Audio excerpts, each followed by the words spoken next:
fiel y tu misericordia eterna.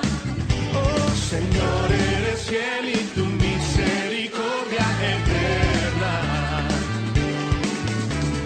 Gente de toda lengua y nación, de generación a generación.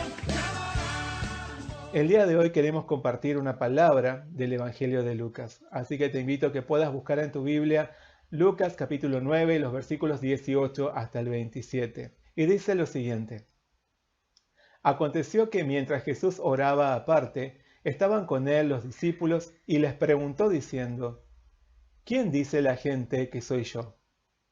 Ellos respondieron: unos Juan el Bautista, otros Elías, y otros que algún profeta de los antiguos ha resucitado. Él les dijo: ¿Y vosotros, quién decís que soy? Entonces, respondiendo Pedro, dijo: el Cristo de Dios. Pero él les mandó que a nadie dijesen esto, encargándoselo rigurosamente, y diciendo: es necesario que el Hijo del Hombre padezca muchas cosas y sea desechado por los ancianos, por los principales sacerdotes y por los escribas, y que sea muerto y resucite al tercer día. Y decía a todos: si alguno quiere venir en pos de mí, niéguese a sí mismo, tome su cruz cada día y sígame. Porque todo el que quiera salvar su vida la perderá, y todo el que pierda su vida por causa de mí, éste la salvará. Pues ¿qué aprovechará el hombre si gana todo el mundo y se destruye o se pierde a sí mismo? Porque el que se avergonzare de mí y de mis palabras, de éste se avergonzará el Hijo del Hombre cuando venga en su gloria y en la del Padre y de los santos ángeles. Pero os digo en verdad que hay algunos de los que están aquí que no gustarán la muerte hasta que vean el reino de Dios. Hasta ahí es la palabra que vamos a compartir el día de hoy. Pero primeramente quisiera invitarte a que leamos juntos el versículo clave, que es el versículo 20. Leamos juntos, por favor. ¿Ya? Él les dijo: ¿y vosotros, quién decís que soy? Entonces respondiendo Pedro dijo: el Cristo de Dios. El Cristo de Dios. En estos más de 100 días de aislamiento y distanciamiento social, el sistema educativo debió adaptarse a la nueva realidad, siendo que los alumnos de distintos niveles no pueden asistir a clases. Se establecieron métodos de enseñanza a distancia a través de medios virtuales. De esta forma, los estudiantes se vieron llenos de tareas y de trabajos prácticos para que su instrucción no quedase detenida. Pero uno de los mayores conflictos de las instituciones educativas ha sido resolver cómo evaluar a sus alumnos, cómo tomarles examen. Si bien para los estudiantes no resulta del todo grata la experiencia de pasar por algún examen, es sumamente importante para evaluar el conocimiento adquirido. A través de las evaluaciones, un maestro o profesor puede saber si sus alumnos han progresado. Y si no es así, puede incluso considerar rever su método de enseñanza. Por medio de los exámenes, un estudiante es capaz de diagnosticar si ha aprendido correctamente las lecciones recibidas. Y además, un maestro logra saber si puede seguir avanzando con contenidos más elevados o no. Como un buen maestro, Jesús también quiso tener un tiempo de evaluación con sus discípulos. Quiso saber si ellos habían llegado a obtener un conocimiento acertado después de haber convivido con él durante un largo tiempo. De este modo, evaluó si estaban preparados para avanzar un paso más en su carrera de discipulado. Por eso, en la palabra de hoy, vemos cómo el Señor les plantea dos preguntas vitales para todo discípulo. A aquellos que hemos entrado en la escuela de Jesús, Él también nos presenta estas dos preguntas. Y a partir de ellas, quiere que examinemos nuestra fe, para poder así seguir adelante con su instrucción, con una instrucción superior. Así que a través de esta palabra, evaluemos nuestro estado espiritual para continuar avanzando en nuestro camino de ser verdaderos discípulos de Jesús para la gloria de Dios. Amén. Lucas nos presenta la primera pregunta que el Señor les hizo a sus discípulos, diciendo en el versículo 18: Aconteció que mientras Jesús oraba aparte, estaban con él los discípulos, y les preguntó diciendo: ¿Quién dice la gente que soy yo? ¿Quién dice la gente que soy yo? Jesús les preguntó a los suyos qué era lo que las personas decían de él. No hizo esto para conocer los rumores de la gente. Él no se guiaba por los comentarios de los hombres.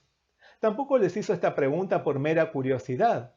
Jesús sabía muy bien lo que las personas pensaban de él. Su propósito al hacerles esta pregunta era otro. El Señor quiso saber si sus discípulos eran conscientes del pensamiento de las personas que los rodeaban o no. Si tenían conocimiento acerca de los planteos, controversias e inquietudes de la gente. Dentro de poco tiempo, los discípulos tendrían la importante responsabilidad de predicarles el Evangelio a las almas.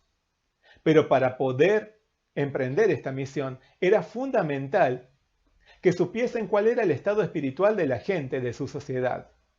Ellos tendrían que ayudar a las personas no solo a reconocer la salvación, sino velar por esas personas en todas las áreas de su vida. Debían llegar a ser auténticos pastores. Para esto necesitaban conocer a las almas en profundidad. Por eso Jesús les preguntó si sabían cuál era la opinión de la gente acerca de él. Porque a partir de este conocimiento ellos podrían trabajar con más efectividad en su misión. Un cristiano no es un ermitaño, no es un monje tibetano que se aísla completamente del mundo. No vive en una burbuja. Un cristiano conoce la realidad en la que vive, está informado, sabe lo que pasa a su alrededor, sabe qué es aquello que aqueja a su sociedad. Tiene interés en las personas, sus problemáticas, sus sueños, sus ambiciones, su estado espiritual. Tiene conocimiento de aquello que la gente de hoy piensa acerca de Jesús.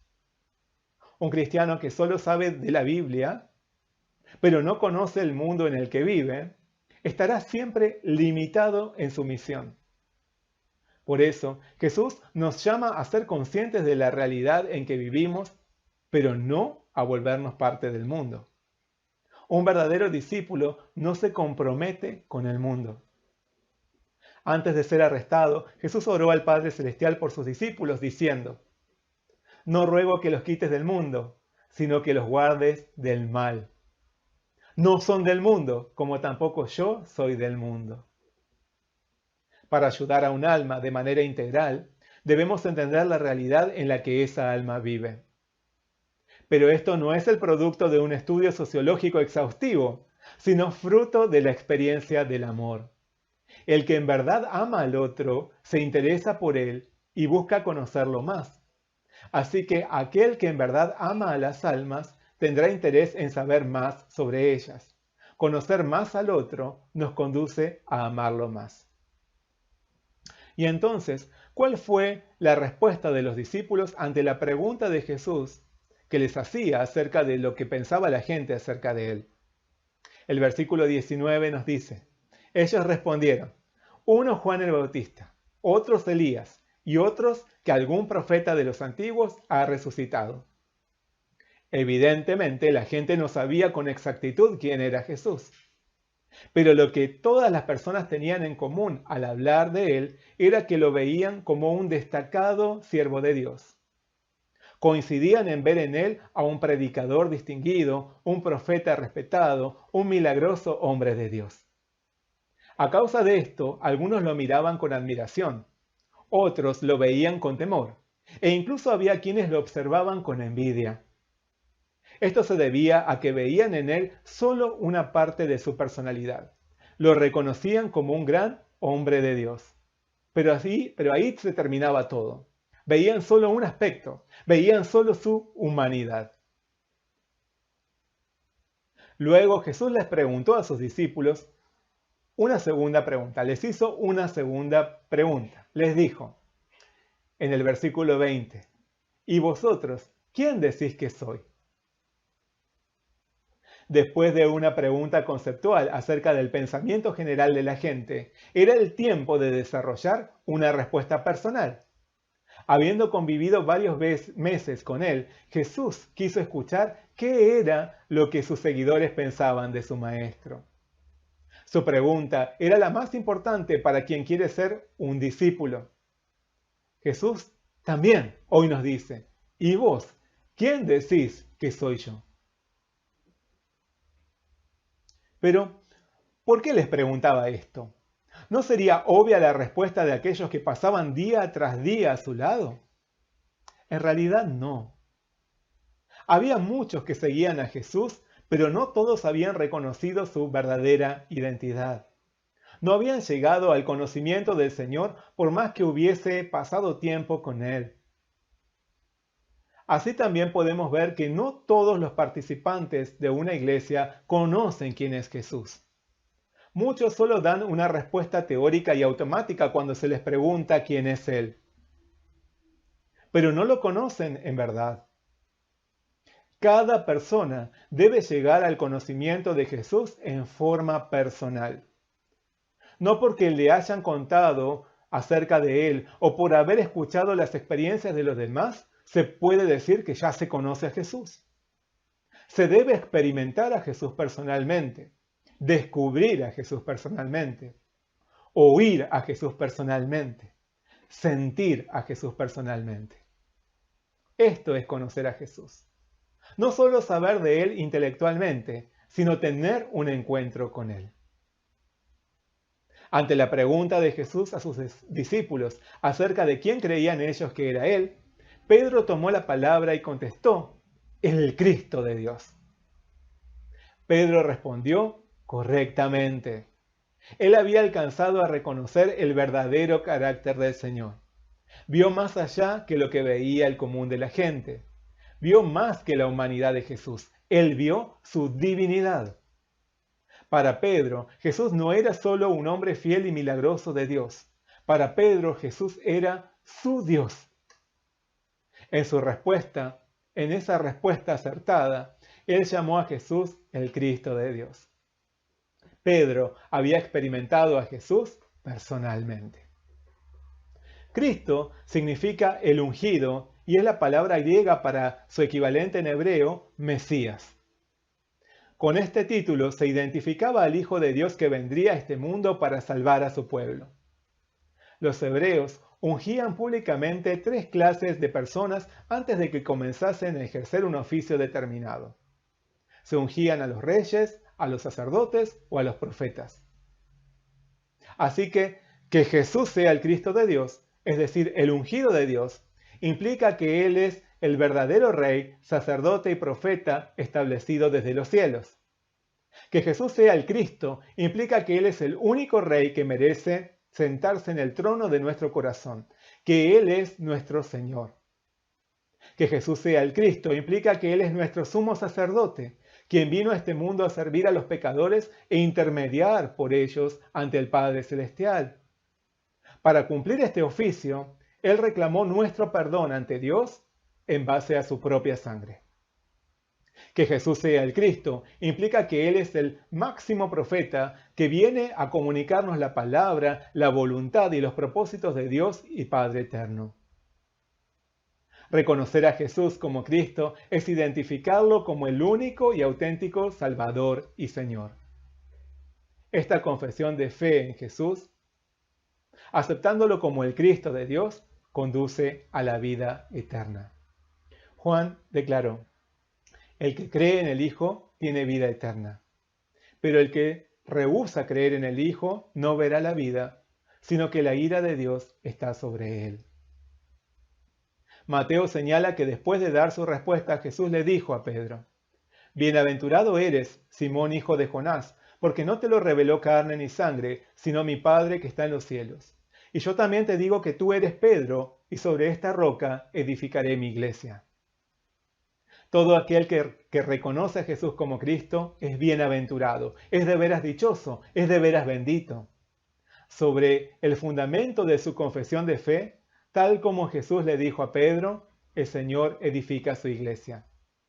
Por eso, todos aquellos que confiesan a Jesús como el Cristo y creen en Él, forman parte de su cuerpo, forman parte de su iglesia y participarán de la eternidad al lado de su Señor. Reconocer a Jesús como el Cristo de Dios es aceptar no únicamente su carácter humano, sino también su naturaleza divina. Pero para saber quién es Jesús, es necesario conocer lo que Él hizo por nosotros. Por eso, por haber pasado el examen, Jesús avanzó en su enseñanza a sus discípulos y les dijo en el versículo 22: es necesario que el Hijo del Hombre padezca muchas cosas y sea desechado por los ancianos, por los principales sacerdotes y por los escribas, y que sea muerto y resucite al tercer día. Jesús les anunció a sus discípulos que moriría y resucitaría al tercer día, después de padecer varios sufrimientos. Él haría esto para cumplir su misión, pagando el precio de nuestro pecado que nos lleva a la muerte y darnos así la victoria eterna. Por eso Pablo declaró: esta es la palabra de fe que predicamos, que si confesares con tu boca que Jesús es el Señor y creyeres en tu corazón que Dios le levantó de los muertos, serás salvo. Porque con el corazón se cree para justicia, pero con la boca se confiesa para salvación. Todo aquel que confiese de corazón a Jesús como el Cristo de Dios, alcanza la aprobación del Señor y su salvación. Jesús manifestó: porque de tal manera amó Dios al mundo, que ha dado a su Hijo unigénito, para que todo aquel que en Él cree no se pierda, mas tenga vida eterna. Cuando creemos en Jesús, nuestro pecado es perdonado y somos hechos nuevas criaturas. Dios nos considera justos no por nuestras obras, sino por la obra que Cristo hizo al morir y resucitar en nuestro lugar. Jesús es el Cristo que nos justifica, es el Cristo que nos hace justos. Cuando creemos en Él y le entregamos nuestra vida, Él nos hace justos. En su justificación, las puertas del reino celestial son abiertas frente a nosotros. Hemos emprendido el camino hacia esa gloria eterna. Y ahora entonces nos toca peregrinar hacia ese lugar. Jesús nos pregunta: ¿y vos? ¿Quién decís que soy yo? Una vez que hemos sido justificados en su sacrificio, Cristo nos llama a continuar creciendo como sus discípulos. Esta es la reacción natural del que ha sido salvado. Por la gracia de Dios, somos perdonados y justificados, pero debemos avanzar en la fe. Por eso, a continuación, Jesús les dijo a sus oyentes en el versículo 23: si alguno quiere venir en pos de mí, niéguese a sí mismo, tome su cruz cada día y sígame. Los que han sido redimidos por Cristo se esfuerzan por llevar una vida en Él. Avanzan en el camino del discipulado siguiendo los pasos de Jesús, su Maestro. En sus palabras, Jesús nos dice que cuando tomamos la decisión de ser sus discípulos, hay 3 acciones que debemos seguir. Primero, negarnos a nosotros mismos. Esto es someter nuestra voluntad a la voluntad del Señor. Es hacer prevalecer los deseos del Señor por sobre los nuestros. Es abandonar nuestras ambiciones cuando sabemos que lo que Dios quiere es diferente a lo que nosotros deseamos. De este modo, reconocemos al Señor como nuestro sabio soberano. Viviendo en esta tierra, Jesús también se negó a sí mismo para hacer la voluntad del Padre. Ante su muerte inminente, oró diciendo: Padre, si quieres pasa de mí esta copa, pero no se haga mi voluntad, sino la tuya. De este modo, todo aquel que quiere ser un discípulo de Jesús debe vivir como Él, negándose a sí mismo para abrazar la voluntad de Dios. Segundo, tomar nuestra cruz cada día. Esto es hacer morir nuestro pecado por mantener una perseverante lucha espiritual. Es procurar con todo el corazón la santidad del Señor. Un discípulo de Jesús no abandona la batalla espiritual, sino que se esfuerza por alcanzar y reflejar la imagen del Señor. Por eso, se presenta ante Él como un sacrificio vivo, tomando su cruz día tras día, haciendo morir su viejo hombre. La palabra de Efesios nos dice: en cuanto a la pasada manera de vivir, despojaos del viejo hombre, que está viciado conforme a los deseos engañosos, y renovaos en el espíritu de vuestra mente, y vestíos del nuevo hombre, creado según Dios en la justicia y santidad de la verdad. Jesús tomó su cruz pagando con su sangre el precio de nuestra condenación. Por eso, quien quiere ser un discípulo de Jesús debe mantenerse en la lucha espiritual haciendo morir su pecado. Tercero, tenemos que seguirle. Esto es vivir como Él vivió, confiando en Él. Y sobre todo, es tomar su misión para llevar su salvación a las almas. Seguir a Jesús es decidir continuar su misión.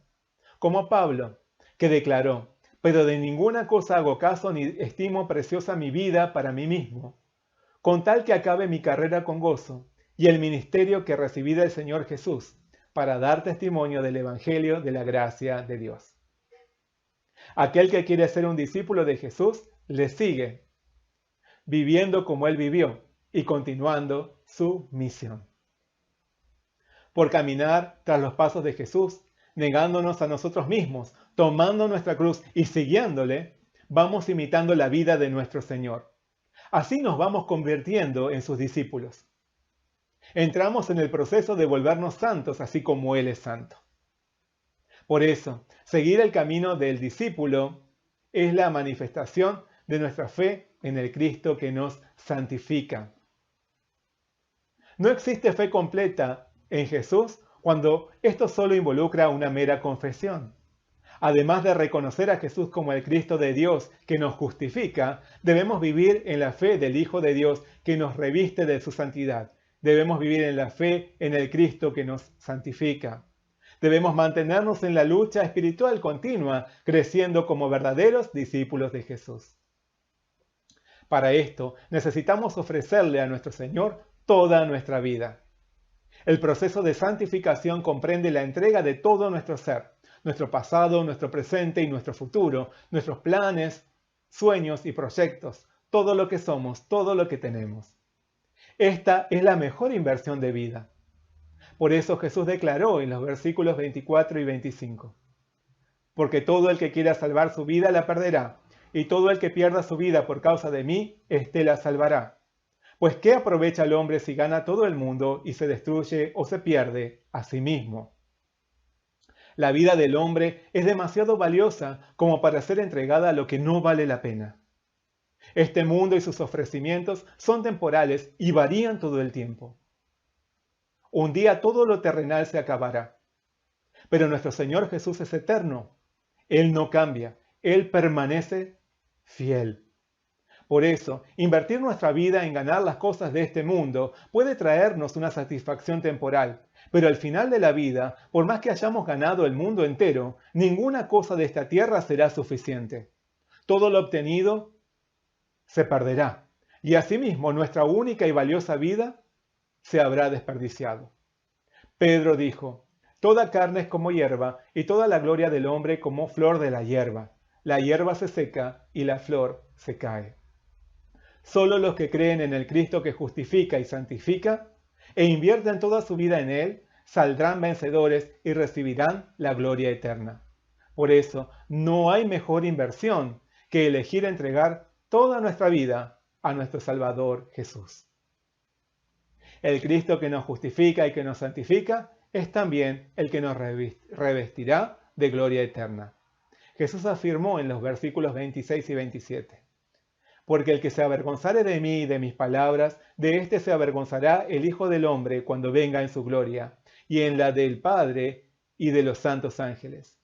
Pero os digo en verdad que hay algunos de los que están aquí que no gustarán la muerte hasta que vean el reino de Dios.